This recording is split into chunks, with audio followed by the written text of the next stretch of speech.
You can run on for a long time, run on for a long time, run on for a long time. Sooner or later gotta cut you down, sooner or later gotta cut you down.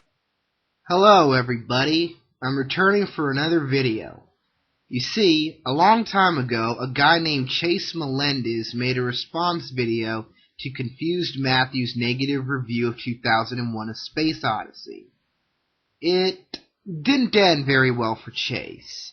When Confused Matthew responded back, his fanboys then went and spammed Chase's channel with insults that often involved remarks about how he got pwned. Chase Melendez would later either die or fake his death with an online obituary. But before he did, he expressed the desire to do another response in case Confused Matthew ever did a negative review of No Country for Old Men. That is the reason for this new video. First, I would like to put it out there that Confused Matthew has a phenomenal work ethic, and he is, in fact, my favorite film critic. Hopefully, this will go over a lot better than my Star Wars prequels defense. Yikes. And judging by the way he chose to open up his review...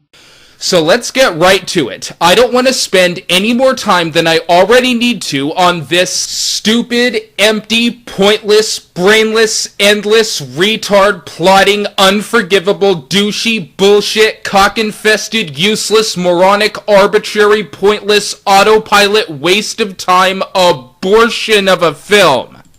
I have my work cut out for me. So let's begin. This movie is about nothing. It has no plot. Plot. Violence and mayhem ensue after a hunter stumbles upon some dead bodies, a stash of heroin, and more than $2 million in cash near the Rio Grande. It has no story. Story. Same as plot.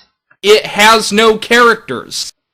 Characters. Tommy Lee Jones as Ed Bell, Javier Bardem as Anton Chigurh, Josh Brolin as Llewellyn Moss, Woody Harrelson as Carson Wells, and Kelly MacDonald as Carl G. Moss. The so-called movie opens with a narration by Tommy Lee Jones about how he has been a sheriff since he was in his 20s. He reminisces on the times where lawmen didn't even wear a gun when they were on the job, and how the crimes we see today are mind-boggling to him. He just can't understand the kind of violence and cruelty we see in the world today. Who gives a shit? And the reason I say that isn't because the character is necessarily wrong about that, but because he has absolutely no insight to offer into that phenomenon, which is one of the biggest problems in the whole film. See, usually a character will talk about an issue because he has something to add to the issue or because he has some personal take on it. All Tommy Lee Jones will ever do in this movie is occasionally interrupt other events to talk about those events and conclude, well, things ain't what they used to be. Who gives a shit? You should, and I'm going to explain why. You see, whether you realize it or not, most of the trends that we grow up with will eventually become obsolete and outdated. I mean, just look at the rapid changes that have happened in society over the decades. You see, the thing about Sheriff Bell is that there really are old guys like him who think like that. But before you judge, just try to envision this from their point of view. I mean, we have different attitudes today concerning entertainment and the youth. For men who grew up in a much simpler time, seeing the world move out of their grasp and lax its morals is a real shock to them. This movie isn't about how this new world turned out this way, but about the psychological effects it had on these old-timers. You complain that Sheriff Bell has nothing to add, but that's the point in that he doesn't, because that's how far he's let himself go. And the same thing can happen to you when you get older if you are not careful. So after Jones's pointless narration, we cut to our killer character, Anton Chigurh, who immediately murders one of his captors and then murders some guy on the road with an air gun. Of all the serial killers I have ever seen in films, this one is the least threatening, least menacing, least able to make you care killer of all time.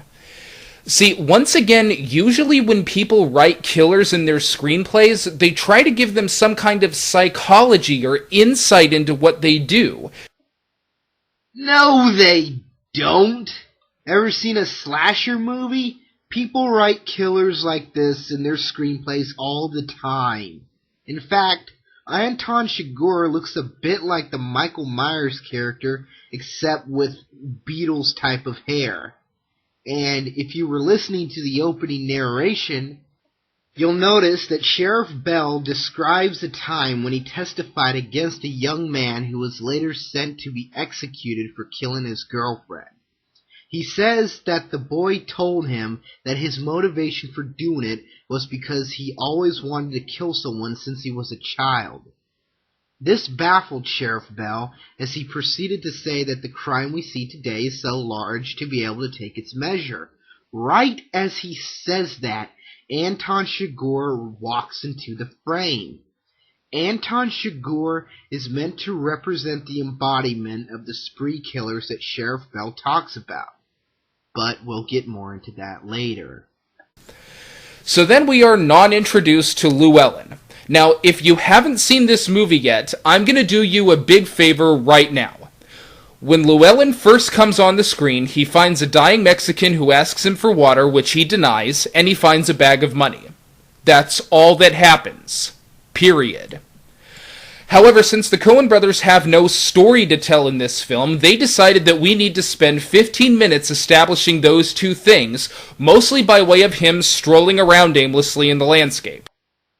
I pity the fool who watched your review before seeing the movie. Not because your review is inherently bad, but because No Country for Old Men is a thriller type of film. And thriller films run on suspense, which is why you giving a scene's outcome away would ruin it.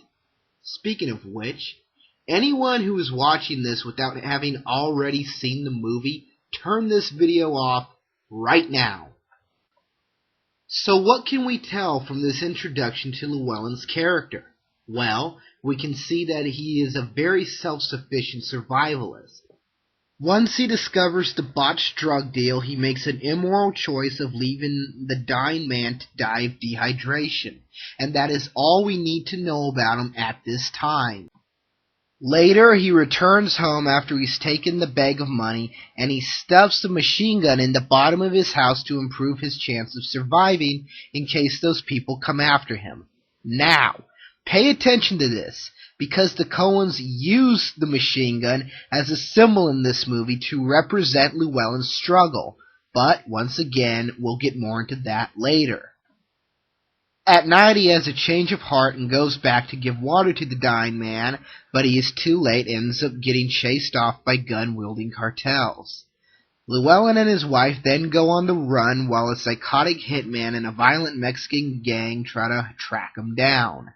Meanwhile, Sheriff Bell and his deputy frantically try to put the pieces together in time to save his life.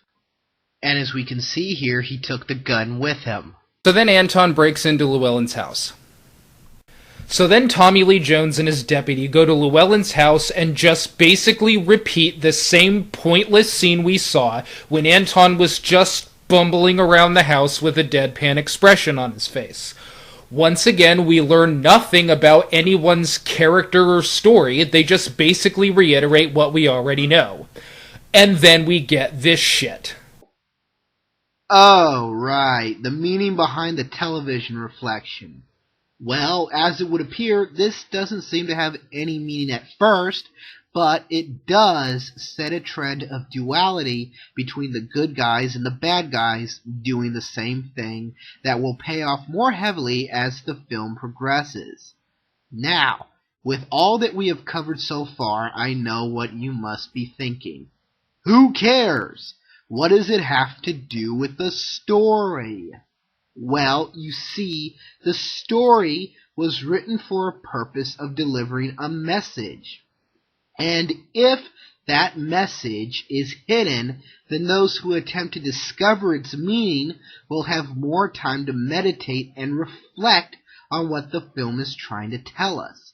And I know Confused Matthew has had some bad experiences with pretentious art films like 2001, but I promise No Country for Old Men is not one of them. It has a purpose. It's just cloaked in secrecy, and all of which I will discuss in the following videos to come. This one was just a setup. Don't worry, I promise I won't end this one 9 different times. Instead, I'll just make 3 videos to his 3 videos.